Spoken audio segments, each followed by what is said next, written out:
Para suster, frater, Bapak Ibu, saudara-saudari, rekan-rekan muda, serta adik-adik yang dikasihi oleh Tuhan, selamat siang berkah dalam. Apa kabar?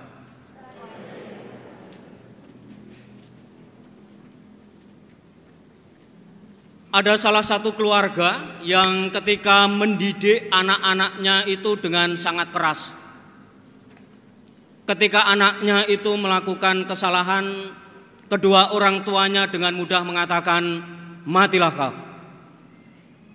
Ketika anaknya itu pulang sekolah terlambat, orang tuanya selalu mengatakan, "Matilah kau."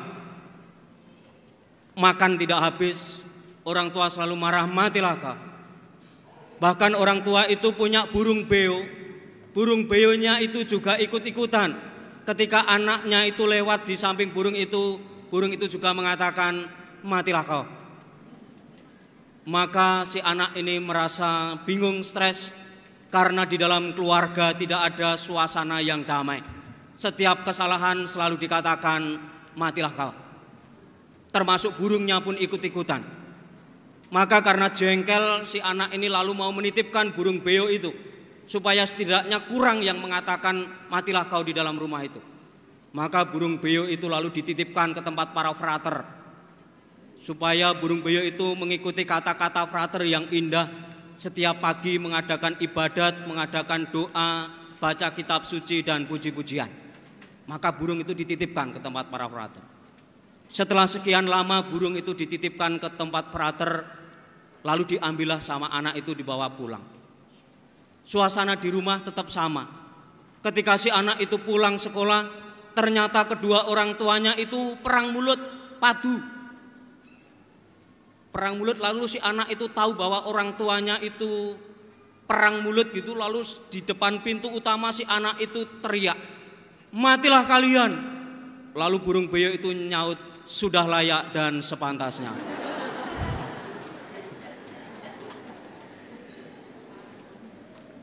Bapak, Ibu, saudara-saudari yang terkasih, panggilan-panggilan ini muncul dari keluarga-keluarga. Kami para suster, para frater yang hadir di sini ini berasal dari keluarga. Maka saya mengajak keluarga untuk menciptakan suasana yang mendukung panggilan, bukan seperti dalam cerita tadi, menghakimi anak, menyalahkan dan lain sebagainya, mengekang kebebasan. Maka saya mengajak kepada keluarga-keluarga untuk memberikan kebebasan kepada anak-anak dalam menentukan pilihan hidupnya. Siapa tahu di antara anak-anak ini ada yang terpanggil untuk menjadi romo, menjadi bruder, menjadi suster. Maka tugas kita sebagai keluarga adalah mendukung mereka.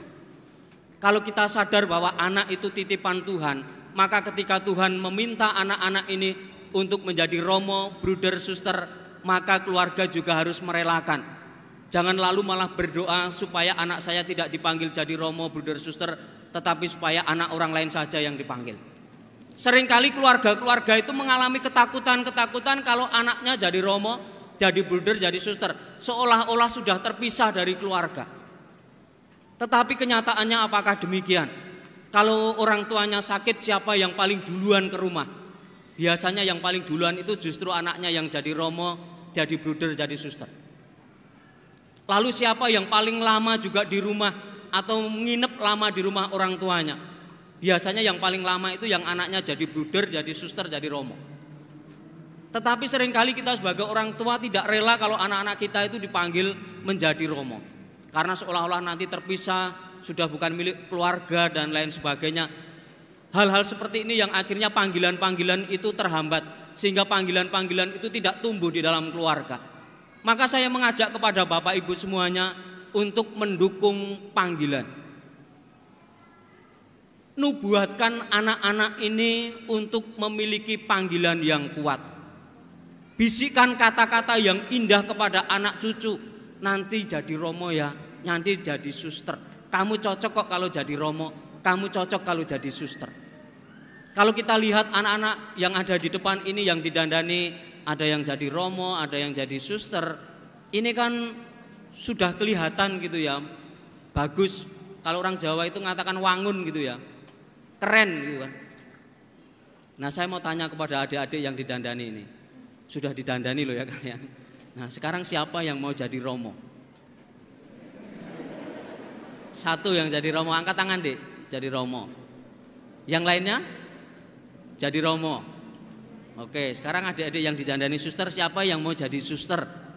Satu, siapa lagi? Semua ya? Ya nanti tolong suster didampingi ya. Di belakangmu ada suster-susternya ya, nanti siap mendampingi para suster. Nah sekarang saya mau bertanya kepada adik-adik pada umumnya. Siapa adik-adik yang berada di antara Bapak Ibu yang mau jadi Romo, silakan berdiri. Adik-adik yang mau jadi Romo silakan berdiri. Ada? Atau angkat tangan kalau takut berdiri. Siapa di antara sini? Di antara adik-adik yang mau jadi Romo, siapa enggak ada? Oh ada satu.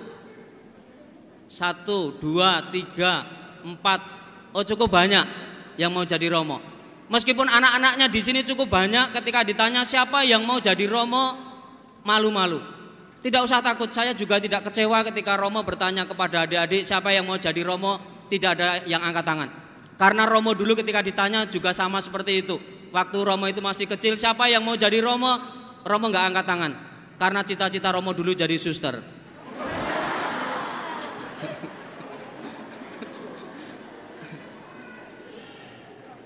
Sekarang saya mau bertanya kepada adik-adik yang mau jadi suster, siapa yang ada di antara bapak ibunya? Angkat tangan silakan, siapa yang mau jadi suster? 1, 2, 3, 4, 5, 6, 7, 8. Cukup banyak, terima kasih, tepuk tangan untuk kita semua. Nah saya harapkan Bapak Ibu, saudara-saudari terutama keluarga untuk tidak menakut-nakuti anak yang mau jadi Romo, bruder, suster. Dukunglah mereka semua. Karena gereja masa depan butuh tenaga muda. Imam, bruder, suster masih sangat relevan kehadirannya dan masih sangat dibutuhkan untuk gereja sekarang ini. Sebagaimana di dalam bacaan pertama bahwa ketika Paulus dan Barnabas itu ke Listra, Ikonium dan Antiokhia, ketika melihat jemaat di sana itu bertambah banyak, maka Paulus dan Barnabas juga memilih para penatua-penatua jemaat. Artinya memilih orang-orang tertentu untuk memimpin di antara mereka. Dan Paulus dan Barnabas bisa memilih orang-orang tertentu, bukan hanya asal memilih, tetapi di sana dikatakan bahwa mereka menyerahkan penatua-penatua itu setelah berdoa dan berpuasa. Mereka menyerahkan penatua itu kepada Tuhan yang adalah sumber kepercayaan mereka. Maka doa dan puasa menjadi penting untuk kita semua untuk menentukan pilihan-pilihan. Maka dukunglah, nubuatkan anak-anak ini untuk menjadi biarawan-biarawati. Dan juga bersyukur kepada umat di paroki Barnabas yang secara khusus mendoakan panggilan. Maka saya undang untuk berdiri, silakan yang pakai baju yang berbeda dengan yang lainnya, yang peduli atau pemerhati kepada panggilan. Nah inilah Bapak Ibu, mereka adalah seperti apa yang tepuk tangan.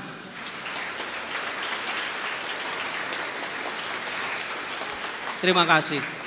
Jadi mereka adalah seperti apa yang dilakukan oleh Paulus dan Barnabas. Perlu pendoa-pendoa untuk menumbuhkan benih panggilan di dalam paroki ini.